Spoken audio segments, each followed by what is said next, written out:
Hi, welcome back to the Jac and Glen channel. I'm Jackie. And I'm her husband, Glenn. He's my husband, Glenn. Hey, before we get started with this interview, make sure you hit the subscribe button. Make sure you hit that bell notification so you don't miss any of our reviews or interviews. Today we have a special guest on. We have Ida on from Ready to Love. Yes, Miss Ida. Hello, how are you? Good. How y'all doing? We're doing well, doing well. Can't complain. Glad that you accepted the invitation and glad that you're on with us tonight. Thank you for having me. That's not a problem. Not a problem at all. Not a problem at all. Let's get started. Who is Ida? Give us a little bit about background about you, what we did not see on Ready to Love. Just give us a little bit of background on who you are. So Ida is a lot of things. And you know what? I'm not what you saw on TV. So that's funny. So I would say that I am definitely, I would say a woman first and second. It's like the order of my life. Like I love aunting and I love places and people. I'm very family oriented. I have two older sisters and one little brother. I work, and that's pretty much what I do. Like a lot. I don't work a lot by force. It's by choice because I really don't have nothing to do. But I like to. My hobbies include really, really intense things like calligraphy and having a pen pal, which is like my grandmother is my pen pal, and she enjoys it. Yeah, she lives in Pennsylvania, so it's and I like to like do bike rides, not like for fitness, but for leisure. So I'm talking about the ones you pay $1 for like the first 30 minutes, those bike rides. I like to try new restaurants. I am a cognac connoisseur. You heard that here first, everybody. And I'm just I like to have fun. I like to travel. And when I say travel, I mean like road trips, get on a plane, whatever. I just like to see new things, do new things. I think that I'm a very considerate person, a compassionate person. I am a Scorpio, so I am super sensitive, but I can also like just break your neck with a mouth, if that makes sense. I don't use that. So I try to do that. I've learned to not do that because I cannot take it if I don't dish it out. So I'm like, I'm too sensitive to even go there with you, like, because I will cry for nothing.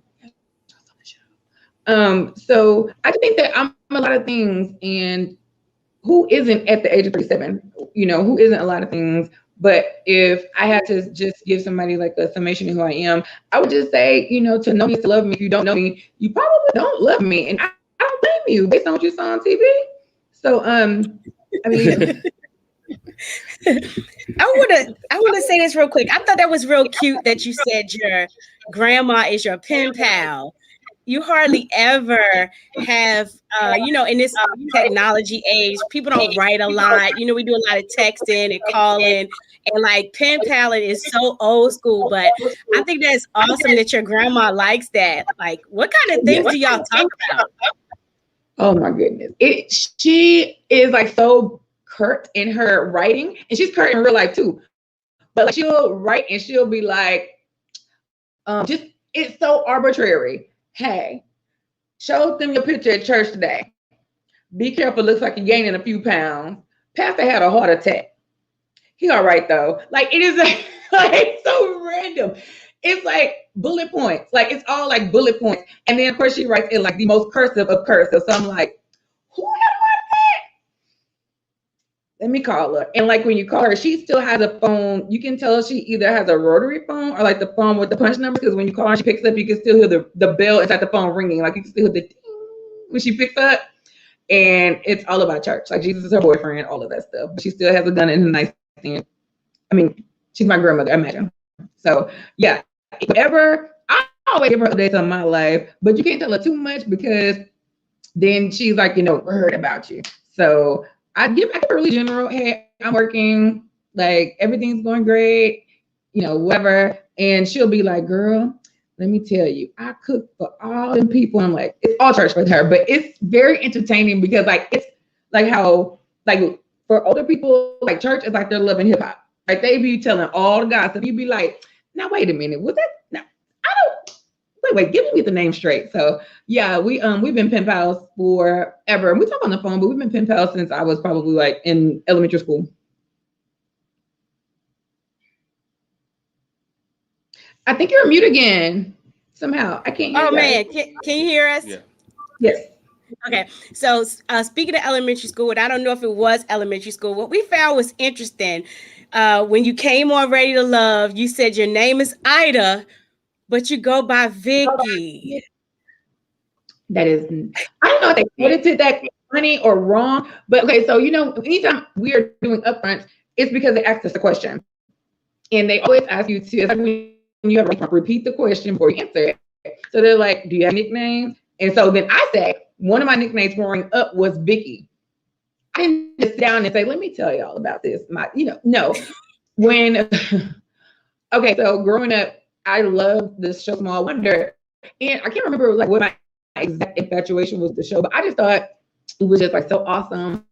And nobody knew that Vicky was a robot. I'm like, man, oh my God. Oh, we almost got found out. Ooh, like it was just like an adventure to me. I equated to people having imaginary friends. And like I don't know, I didn't feel like it was weird when I said it, but I demanded that people call me Vicky. The only person who would do it is my grandmother. And this is a different grandmother. It's my grandmother in Houston. She's the only person who would do it. And she still calls me Vicky to this day. I don't even know if she knows my real name. I'm kidding. She knows it. But she was the only person that would do it. And I felt like it was so nice. So I still to this day answer to it if she calls me that. But I'm not walking around in 2021 asking people to call me Vicky. I definitely knew that. I know what show you was talking about. I used to watch that show growing up as well. I enjoy that show. Yeah, enjoy that show. Used to come on Saturday afternoons in DC area. But with that being said, how did you even end up on Ready to Love? You said, you mentioned earlier you're 37 years old, you're 37, and of course you're single, you're on Ready to Love. Why are you single, and why did you end up on Ready to Love? As to why I'm single, I would have to quote myself and say, you got to line up all my ex-boyfriends. I ain't asked them why I'm single. Kidding. Not kidding, though. I'm single at this point because I honestly feel like, or actually I don't feel, I know that there's some non-negotiables for me. And so in my last relationship, I felt like it was really, it was going what I felt like, I'm not going to say according to my plan because our plans are, you can't make, listen, I don't get me into what you think you're going to plan for your life versus what's going to happen. But I felt like it was the best version of myself I'd ever been in a relationship. And I felt the person I was with, it was the same thing for them. So it was just a really, really good space. And it just some non-negotiables came up. And so I had to just, say, it's been real, no cap, like, no. I mean, of course I was hurt and he was hurt, but it wasn't like a screaming match. It wasn't any of that. I was like, listen, it's not gonna work for me. He was like, okay. With confirmation, like it's just like, okay. Then you like, see, I be knowing. I'm glad I said something because you just was okay with it. And so that was 2.5 years ago. And I dated, so I guess I had a year of regular dating and then COVID happened. So I had a few COVID boos, but that's COVID. Like it's different. So so it was just, dating is a lot of things. It's tumultuous, it's boring, it can be exciting, it can be tiring. And so I feel like I had done pretty much everything. Match.com, eHarmony, you name it. I blind dates, setups, give a man a chance. I have saw the potential in so and so, and I even dated somebody at work, which I said I would never do, but whatever. I did a few things. So I just figured that this was just another iteration of dating. And I also felt very just like convinced that everybody there, if you've gone through all of this to get on this show, then we're on the same page. Like it's not just a shot in the dark, somebody I'm meeting randomly, somebody I met at the grocery store, like you're here and you went through everything I went through to be here, then you're serious. So that's how I felt. And you had passed that background check. So that's good too. So you figure nobody was crazy, right? Yes, I If figured there's a that. background check, We have to go through screening, those kind of screenings as well. Well, got you. When you first got on Ready to Love, the first clip that we saw you tripping up the steps, and I don't know if you noticed that. Can you explain a little bit what happened there? So I didn't catch the beginning because I was out of town when that episode aired, and so I didn't see that. My sister told me about it like 2 weeks later, and she was like, "I didn't know if I should tell you because you know how you are. Everybody knows how I am. You don't know if I'm gonna cry or if I'm gonna just go like. But that's that. Listen, I can just be honest about who I am. I don't have a representative. Either I'm gonna cry or I'm gonna be upset. It's no in between, really. So she told me that they showed that, and I felt like that was just very indicative of the rest of the picture that they were going to paint. So if you could, look into the future, a la That's So Raven. I don't know if you ever watched that show. I was a little older, but that's a great show.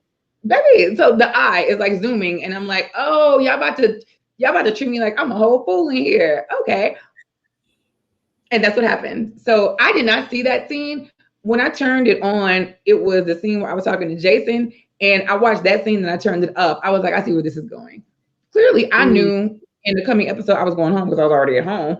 But just knowing that and then seeing the interactions that they showed and what they didn't show, let me know like what direction they were going in with what they had to show of Ida. And I don't support or condone any of it, because if this show, I understand you have to have entertainment in reality TV, but let that be like, I'm actually really entertaining. You didn't show any of that, but you just showed me tripping. I'm just like, I'm not here for it. Like, this feels like high school.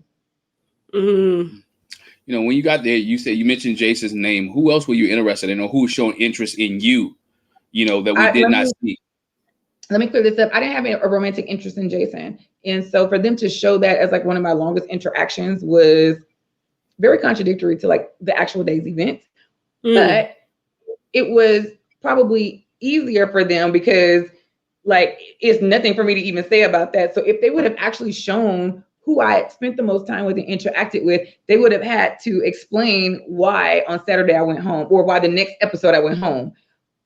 So the people I connected with the most, I would say I connected with Khalil. We spent a lot of time together.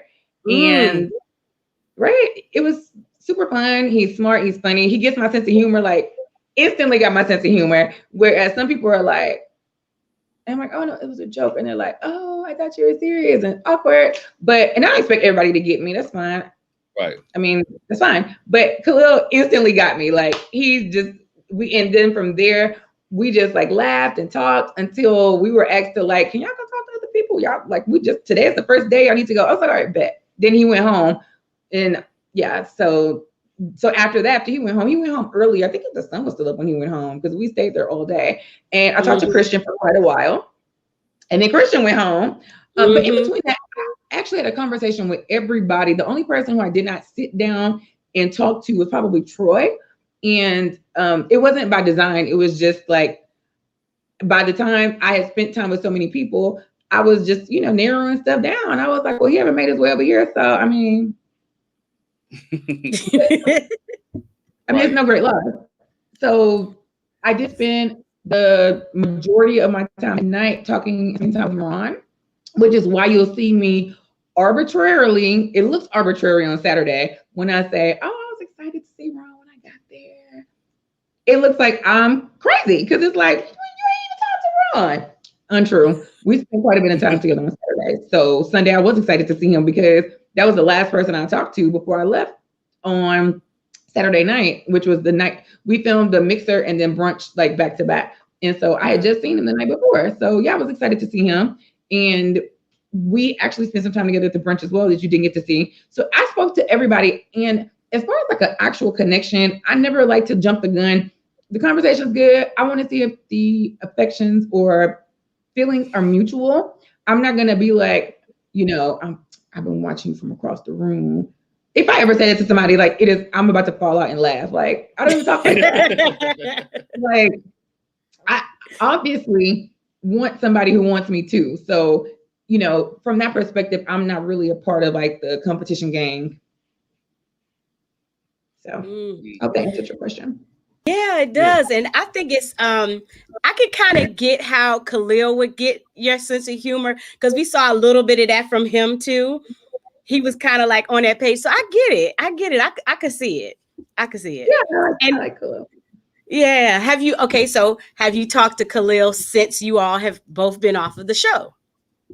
So when I got eliminated from the show the following day, I did reach out to the production person. Like it's quite a few producers, and I think they kind of like handle like this producer has a one-on-one relationship like these few people and these few people. So the Right. person I've been working with from the beginning, I reached out to that person and I asked for his number and they wouldn't give it to me. So I did not get to talk to him. And I finished filming in January. And on the night of the premiere of the show, some people got together to watch it and he was there.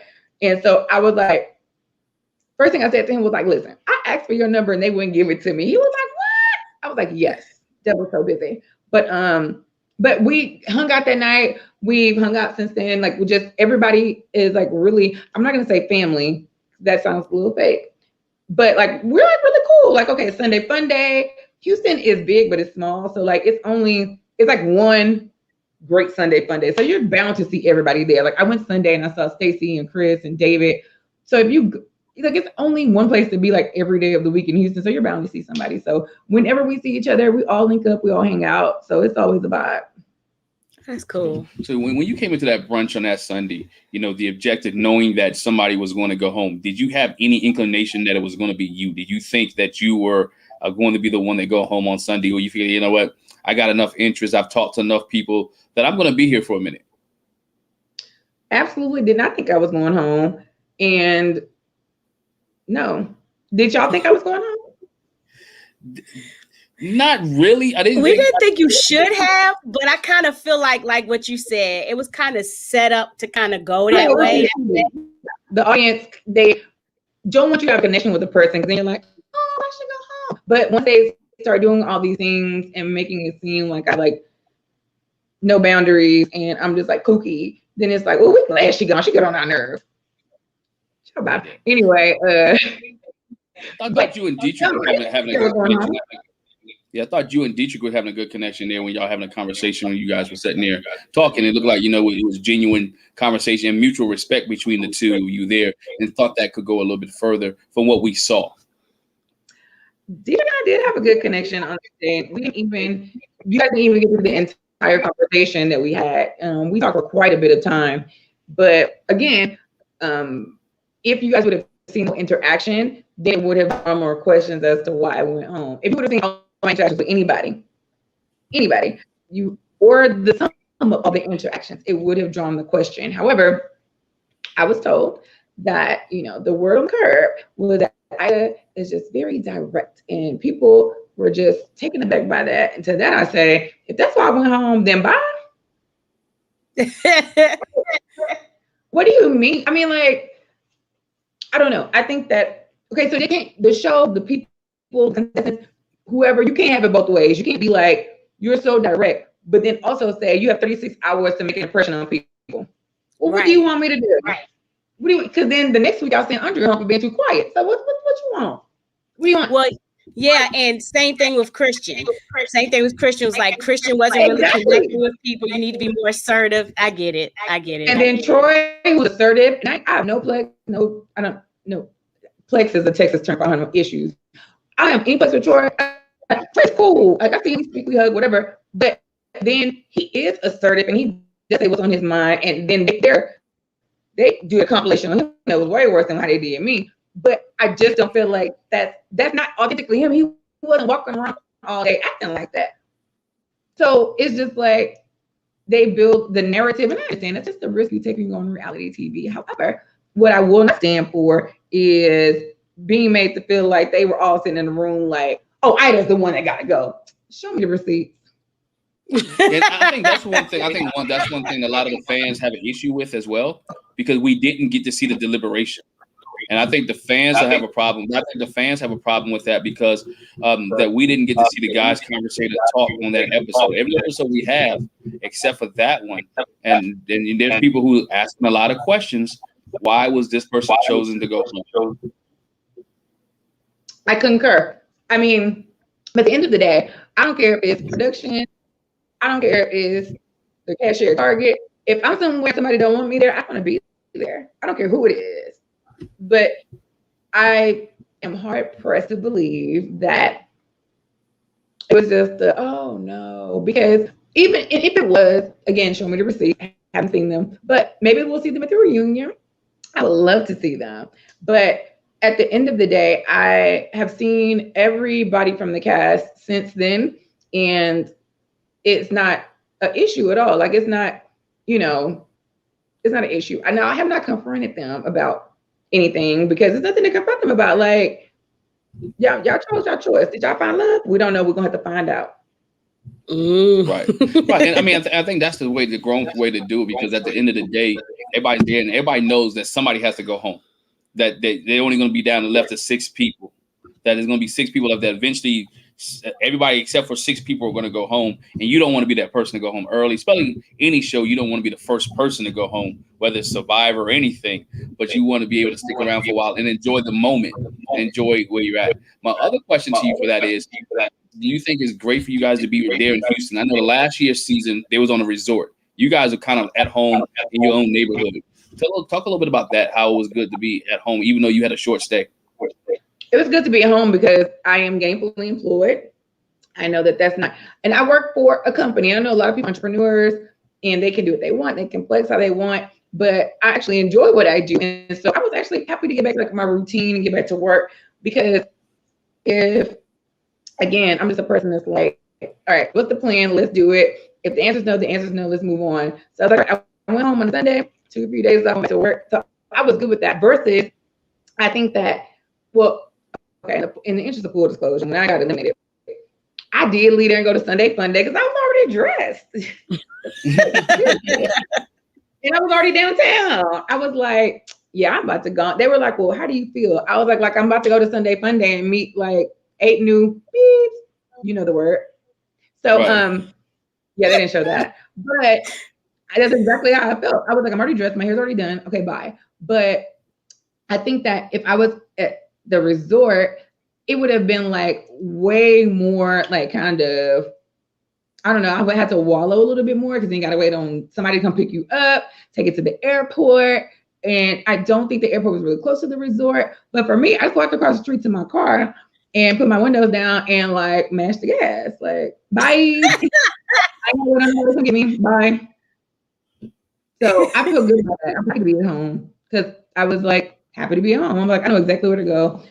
6 minutes away. I might even be late tonight. I think one thing, like, everybody likes you, why they like you, because you speak your mind. I think even when you got eliminated and you getting hugs by everybody, you was like, oh, y'all hugging me now, y'all just voted me off. This is just who I am. Like, I don't ever want to look back on something and say, oh, like I got played. I already got played. So what you're not about to do is continue to play me with the, it was so nice to meet you. That's what set me up. I said, it wasn't nice to meet me. You sent me home. Then the next person who hugged me, I was like, this is enough. This is enough of the fakery. I understand that that's probably one of the biggest reasons I went home, because I couldn't play the game. I just choose not to. I just choose not to. Even at work, like sometimes, like I'll have to say, Ida, you're gonna have to drink the Kool-Aid on this one. Just a sip the Kool-Aid. Fortunately, I don't have to augment who I am at work to be successful. But in the past, historically, like sometimes you have to be like, don't say that, don't do that, don't move like this, don't whatever, but in that moment, I was just like, can y'all let me go, please? I mean, like, why are y'all standing up with the theatrics? And I told them that much. Would you do it again? Ready to Love? Would you do Ready to Love if you was asked to come back on the show? Because we know this season Chris came back, all right, and Chris came back on the show for a second time. If they say, you know what, Ida, we think we did you wrong. You got a lot of fan appeal. The fans love you. We want you to be on the next season of Ready to Love. Would you come back? First of all, I need to see these fan receipts, because all I see on the internet is vitriol and hatred. I'm getting all kinds of rude DMs. So I need to see the receipts these fans you speak of, not you, the show. This is them coming to you. And then I would ask for immunity. Like, I would need to come back like how New York came back to Flavor of Love. And she was like, because I'm here to help him. I'm immune. But then she took out me home. That would be me. Like, she made it all the way to the end, talking shit to everybody. She said, wow. But no, I'm kidding about the New York Queen. I love her. But I don't think so, because I'm not going to. I don't put it past anybody to try and embarrass me twice. Fool me once, shame on you. Fool me twice, shame on me. Mm-hmm. You've had your chance. Ready to love and own and whoever else. And if there's somebody out there who's on the show, want to be on the show, thinking about the show, thinking about me, you can just slide in my DM. We don't have to go on TV, sweetheart. Well, go ahead. Well, go ahead. That's an open invitation. So go ahead and slide them DMs, y'all. Go ahead, slide them DMs. Go ahead and tell somebody. Be respectful when you slide in, though. Yeah, be respectful. Be respectful. Be respectful and use your spell check, and also use your Grammarly, please. In other words, shoot your shot with a ball that's bouncy, not a flat one. Right. Listen. You said it, I didn't. So since you put it out there, what kind of man are you looking for? Like who off the top you be like, no, I'll pass on that one, or okay, that's a good prospect. So like personality wise, not even necessarily looks, maybe looks, but personality wise, like what they bring to the table. Well, let's be honest, looks are important because I feel like looks are important. That's because that's just life, right? So like at this age, you have people that are like, yeah, I got a friend for you. He this, and then you see him and you're like, but he's not that. And you're expected to kind of bend and, well, I mean, girl, he got a good job, he ain't got no kids, but I don't want to look at him. And so that sounds mean, but when was the last time you heard a man telling another man, I know she ugly, but just do it, dog? Never, ever, ever. Men are not like, yeah, what I'm saying, she got a mustache, but like men are not compromising out here. These men are the most confident species ever in life. Like a man will be on the corner holding a sign asking for money. You are down your window. He put the sign down. What you doing after this? It's confidence for me. So it's the confidence. Like I cannot tell you, like I just can't even tell you like how many examples of like I can't even get into it, but it's the confidence for me. So for me, I say all that to say it's okay for everybody to have their preferences. So for me, I prefer I feel like we're at an age where we know certain things are going to transpire in an adult relationship. Therefore, I don't need on like the third text message you saying, I just want to explore your body. Right. I hate that. Of course there was some physical attraction while we're talking, but oh, well, did that upset you? It didn't upset me. It just really underwhelmed me. And now I'm turned off. I wasn't even turned on to begin with, but here we are. I'm turned off. So just somebody who has some tact and something to say. Everybody by nature, they're physically attracted and physical things happen when you're physically attracted to somebody. We get that. But that's not all there is to talk about. And that's not all there is to do. Do you have hobbies? Do you I'm not trying to even control your hobbies. Whatever your hobbies are, let's talk about them. Let's talk about mine. Maybe we can find some common areas, some things that we've been wanting to explore, but haven't had a willing mate to explore them. I just really value quality companionship. Not the always, we can do whatever you want to do. We can do whatever you want to do. We can do whatever you want to do. Make decisions together, have fun, just have new experiences together. I'm really all about new things. And I live in Houston, so it's still, I have a Google want to go list this long of stuff that I don't want to do with my sisters. I would like to do with a significant other. So, just things like that. Somebody who's open, who's agile, who is confident in themselves and confident in what we are, because I also don't need you saying, oh, you want to have fun. And then I look up and you're there all the time. It's I don't mind going out with my guy, but if you're not going, then you're not invited. So just that level of confidence, being confident in himself and what he has going on and being confident in us. So that's super important because that is from your own self insecurity. So it's some levels there. But physically, I do like guys who are taller than me. I'm 5'7", but I like to wear heels. I think Saturday I had on some 4.5-inch heels with a 2-inch platform. So it's a 6-inch heel. But I love wearing heels. So even if you're shorter than me, I'm still gonna wear heels. That's just a disclaimer. But I like, I'm not gonna lie, very, how do I say this? I like a melanated man. Is that a nice way to say that? Yeah. It's hard saying that because people go, well, how you want to date dark skinned guys? You're not dark skinned. I'm like, it's enough for everybody. Hello. Right. People get in their feelings, but that's my preference. That's my preference. I like, I like somebody who smells good, hygiene. I'm not talking about like Creed or Polo Red. I'm talking about like you just came out the shower and I smell the cocoa butter still melting in your beard. Yes. Like that kind of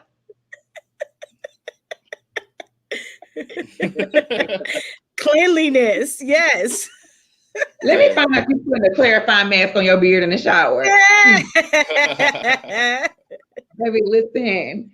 So like that, those small nuances like drive me crazy. So just small stuff like that, just attention to detail in their appearance. I said this on another interview. Like you can go to H&M and get you like and spend $40 if you look like everything to me, like an icy white tee that fits and not coming down to your knees, but that like fits your body.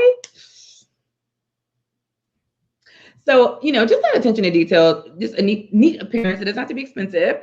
Just a neat appearance, attention to detail. You can be taller than me. I do prefer somebody who keeps their hairstyle style. So if you wear dreads, let's get them retwisted or whatever they call it. If you wear a low cut tees with a deep wave, let's keep the front, whatever. Because I'm going to do the same thing. You know what I'm saying? Like if you like, oh baby, you got like 3 inches of black hair. I'm like, no, never. Listen, the only reason why I got roots is because we're filming a reunion soon, and I have to go in there. Like I have to get my hair done like the day of. So get a little roots today. But I just feel like as far as a guy I would like, just somebody who has a lot of good conversation. I like sports, so I like to talk about sports. I like to go to basketball games. I like to just experience life. I'm not a person that's like, I'm just a homebody. Like I couldn't date a homebody. Just couldn't. And that goes into my next deck. I got 5 I'm going to ask you about 6 questions, and I need you to give you the first thought that come to your mind. Okay. So, all right. So one word or one? One word. One word. All right. Ready? One choice. One choice. DMX or Snoop? Snoop. Fried chicken or ribs? Fried chicken. Netflix or Hulu? Hulu. LeBron or Kobe? Kobe. Words of affirmation or physical touch? Physical touch. Lakers or the Nets? Lakers. You didn't say like that with confidence. You're not a Laker fan, huh? No, I'm just like, how did Nets even get in this conversation with the Lakers? Lakers, hello. Hey, everybody think the Nets is going to win a championship this year. I'm a Laker fan, but again, everybody think the Lakers going to win a championship and storied history, 2 different things. Nets, get out my face. Look, you said you was a sports lady, and so that I am, and that's why I can tell you with authority, the Nets don't even deserve to be in this comparison. Well, I agree with you. I totally agree with you. Totally agree with you on that. Because you were like, how Nets. I just saw the face. I was doing it for the fans. I saw the facial expression when you like. I knew you were like, Lakers. What? Nets? Who? What? Whatever. First of all, give me a complete non-COVID season, and then we'll talk. Yeah, that's it right there. That's it. That's it right. You're right. It right there. You're right. So for you, a good date, if a man took you to a basketball game and your boo took you to a basketball game, front row seat, you'd be like in heaven. You know what? I'm not gonna lie. I actually prefer the club level because you don't have you're more agile. You can move around. You got your own restroom. It's not that far. I prefer the club level. I don't like courtside. To me, is for the show because you don't have an armrest. You don't know where to put your drink. You gotta wait on the waitress. At the club level, you can like literally turn from the game, get your drink at the bar, turn right back, and you're watching the game. So yes, club level seats. At a Rockets game, we in there. I would love that. I got it. I agree. Definitely feel you on that one. Would you do any other reality shows? I mean, not Ready to Love, but if another reality show that sparks your interest, would you take another reality show? Of course. I think it's a great experience. It's super fun. And the whole thing is like, if I took things personally, I wouldn't have time to do anything else. Whatever, as you guys stated earlier, when you have a show with 10 men and 10 women, and in the end, it's just going to be 6 people. Somebody has to go. Well, how are they going to go? You can't let the audience fall in love with somebody, then send them home. That's problematic. So it has to be a story around each elimination that's going to drive the audience emotionally to like be like, mm-hmm. And then at the end, you want the audience rooting for the couples that are left. So I get it. So I'm not like, oh, I feel so played. Listen, I've missed no sleep. So, because I get it, I understand it. I don't take things personally that don't have anything to do with me. So yes, I would do another show. I would do another dating show. I don't see myself doing Ready to Love again because it's done. They're done. Got you. Definitely on that. Go ahead.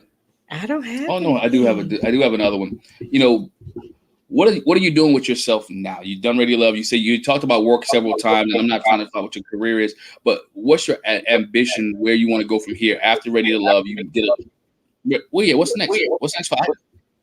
So next for me is I'm very much current day going with a like 30, 60, 90-day plan for myself because I feel like COVID was very hard on me from an isolation standpoint. Like when they really like in Houston were like, stay home, don't visit anybody, blah, blah, blah, blah, blah. So like my parents at home by themselves, all my siblings are like, my sisters are married and my brother lives with his girlfriend. And so like COVID was like really hard. It was like really lonely for me. So I was like, man, like I am so ready to like get out of this space. And so now that that's over, I've been, I took my nephew, he graduated during COVID, but they weren't able to really do anything. And so I took him on a postponed graduation trip like 2 months ago. So that was super fun. He's 18 now. So he's able to like kind of do what he wants within my reason. And so I've been able to just kind of do more things. So I've really been focusing on living in the now because I feel like when I am overly concerned with the future and I'm gonna be 38 this year, I'll be 39 next year, then it really creates a lot of anxiety for me. And because you can plan, but you can't predict. So right now I'm just kind of living in the present. I have allowed the same 18-year-old nephew talk me into going to a music festival in Miami in July. Y'all pray for me. Pray for me. It's a 3-day festival. And so just living in the now and honestly really concerning myself with being content and doing what I can for my loved ones, which is usually my nephews, my family. I just like to like put a smile on their faces, make them happy, and spend time with them, enjoy them. I have a season pass to Six Flags, so I'm planning on going there in a few weeks. So like just simple, fun stuff like that. Just enjoying the now. I'm going to work. I'm a development manager for a telecommunications company, so I enjoy what I do, but I don't, live to work. I work so I can live. So I'm like, all right. That's right. All right, we're good here. It's getting dark. Bye. Don't call me. So you're a roller coaster rider. But when I get to the park, I'm getting the brochure and I'm flipping the thrill rides. Where's the thrill rides? Okay, you are here. You going to this one first. And when I go back, I'm getting a flash pass, and that's on everything. Got you. Like, excuse me. Yeah. Before we let you go, you got a lot of Team Ida out there. So give a message to your fans and those who like you and appreciate you, who believe that you were done wrong. Give them something that, from your heart. First of all, I am just amazed that there are people on Team Ida. I will go search that hashtag because honestly, I would be shocked if it's not my mama on all 1,010 posts. Baby, you are not coming from my mama on Team Ida. But if anybody out there is Team Ida, like, thank you. If you DM me, slide in my DMs, you in Houston, let's go get a drink. Let's connect. You can send me, I reply to all my DMs unless they're obviously cursing me out or being negative. I reply to those too, I'm not gonna lie. But positive DMs, I reply instantly. So reach out to me if you Team Ida, I would love to hear from you. You have no idea how much of the kindness I don't receive versus the negativity. People will seek you out to be negative and try to cut you down. But then somebody sent me a message and they're like, I hope this doesn't sound weird, but I really liked you on the show. I'm like, that's not weird. I'm like, normalize good vibes. We need to normalize being kind and normalize sharing positive things with people. It's never weird to reach out to somebody and say, I thought you was cool, or I like you, or this was good. Because you honestly don't know what kind of day the person is having. I'm like, that shit makes my day. When somebody is like, hey, I saw you on TV and I thought you were cool. I'm like, you saw that shit show and you still like me? You know, Right. like so, like team. If you are hashtag Team Ida, send me a DM. Follow me. I will follow you back. I will reply to your DM. And if you're in Houston, I will show you all the spots to try out. We're gonna turkey leg hut and all that. Yo, we appreciate you Yes, thank you so much. Taking your time out to spend with us for the last 45 minutes. We thank you. We appreciate you for all that you have done and all that you've said, because again, you are a real person. And what happened is when they slide your deal, you have feelings, you have emotions. We watched you for an hour on TV, but you shared with us who you really are today, and that you are a genuine person, and that people should follow, and that you like making people happy. So we appreciate that. We thank you for being here, and thank you for showing your kindness. Thank you so much. And I have one thing before I go. Sis, your skin is popping. You moisturize. Both y'all moisturize. Thank you. Listen, Palmer's cut the check. Palmer's needs to be sponsoring this. You understand? Because y'all I know that's moisturize. right. A beautiful couple. Thank you so much. Y'all just make me happy. The fact that y'all are doing this together, I think that's beautiful. Well, thank you. So we appreciate it. For all y'all watching, we thank you for watching. We thank you. Make sure you hit the subscribe button. Make sure you hit that bell notification. Make sure if you go on Instagram, go ahead, hashtag Team Ida, so you let her know, show her some love and show her some respect. That's right. Y'all don't make me cry. You know I'll do it. I'll do it. You know I'll do it. Y'all have a good night. All right, you too. Thanks for joining us, everyone. All right, bye-bye.